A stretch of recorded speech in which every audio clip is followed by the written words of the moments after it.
I want to introduce you to my youngest son, Tony, and he's going to help us with the bathroom this morning and get the shower started and put it in, and he's going to explain to us here in a few minutes what he's going to do today in preparation of getting me a shower. Woohoo! Okay, so this is a rough-in part of the plumbing for the shower. It's just called rough-in, and it's oriented this way. This is where your handle goes. And usually you'll have a downspout for a tub, but if you don't have a tub and you're putting it just into a shower, we're going to put a 1/2-inch galvanized cap on it. On the other three ports, we're going to put a FNPT. It's just female national pipe thread to PEX barb. It'll screw on like this, and your PEX will slide into this and you'll crimp it on. This piece will have another one, of course, and it'll go right up into what's called a drop ear, and that's where your shower head is actually going to come out. So to start, we need to put Teflon tape on it. And the Teflon tape is real malleable itself, so it helps squish in between maybe little gaps that might happen in the thread and help prevent leaks. So there's actually a way you need to turn it, because if you turn it the wrong way, and I have to think about it every time, if you turn it the wrong way, the actual turning will loosen the thread off in the first place. Not thread, but tape. Loosen the tape off in the first place. So you have to wrap it in such a way that when you tighten the piece on, it doesn't come off. And so what you're looking for is when you turn the piece to the right to tighten it down, it slides with it. So if I had wrapped it backwards, it would catch and unravel. That's probably the worst tape job ever. And so I finished putting the Teflon tape on this, and so now I take my galvanized end cap, and I forgot to point out, but on your rough-in it'll show you shower up, hot to this side, tub down, and when you flip it over it'll say, oh, it doesn't on this one, but if it says this side is hot, you just pretty much know that this side is cold. I've never seen it the other way. So to cap this off, you've got your thread on, and you start to thread on your cap.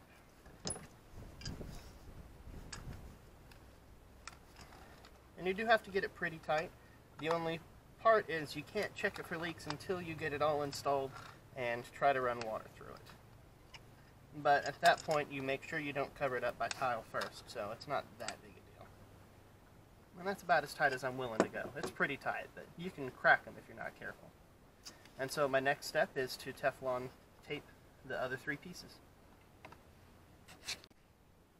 And so I've got this next one, and then I'm putting on my FNPT to PEX barb. Hello, dog. And you usually do this, I mean, it really doesn't matter what tool you do this with. I usually use a pipe wrench, but I forgot mine at home today. But this channel locks will work just fine. And you do want to get them pretty tight because they do have to be waterproof, but you can cheat with a big bar or a big wrench and break your brass piece, so you do want to be cautious about that. So, and again, you gotta, I always have to turn it in my head first 2 or 3 times to make sure I've got the right direction, because it does stink if you go and turn it the wrong direction and you're halfway through tightening it and it's not waterproof or your tape's falling out and you know you've done something wrong. And so you probably can't see because my hand's in the way, but on that last swoop I got up and over into the face of this, and that's definitely where you don't want thread because that could cause a leak instead of prevent one. Because that's where a lot of the seal is. So you just wrap it, and there's no good standard on how many times you wrap it. If you don't have a leak, you wrapped it enough. If you have a leak, you probably didn't wrap it enough. That's really the best way I can tell you.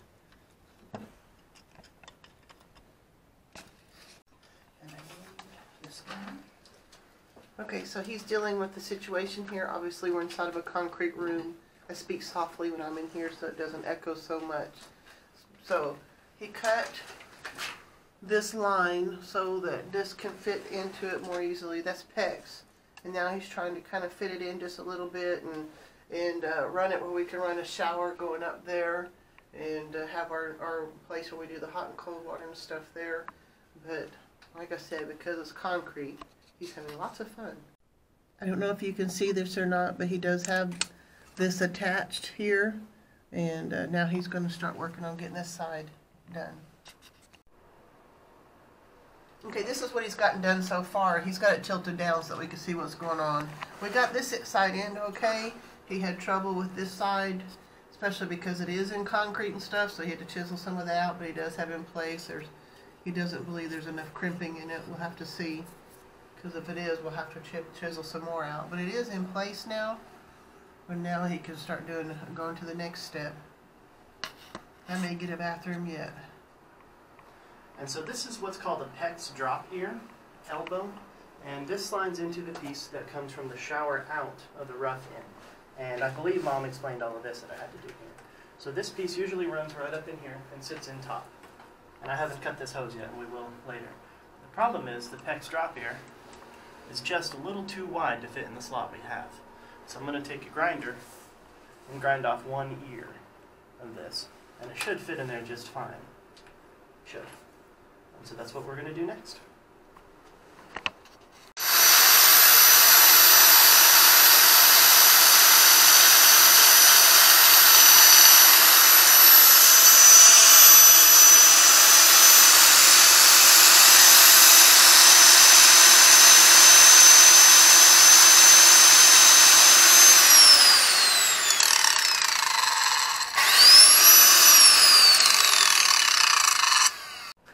So as you can see, I ended up taking most of both ears off of the drop ear just to fit in the slot. And I just wanted to show you guys the PEX procedure. You get a 1/2 inch PEX crimp ring, slip ring, which looks like this. And you put it on this PEX tool. You slide the ring over, slide the drop ear in, make sure it's all the way up on the barbs. And you want to have a little bit of the PEX showing above the ring, but you mostly want to be close to the top. And you crimp the tool. And on this particular kind of tool, when the light goes blue, you know you're there.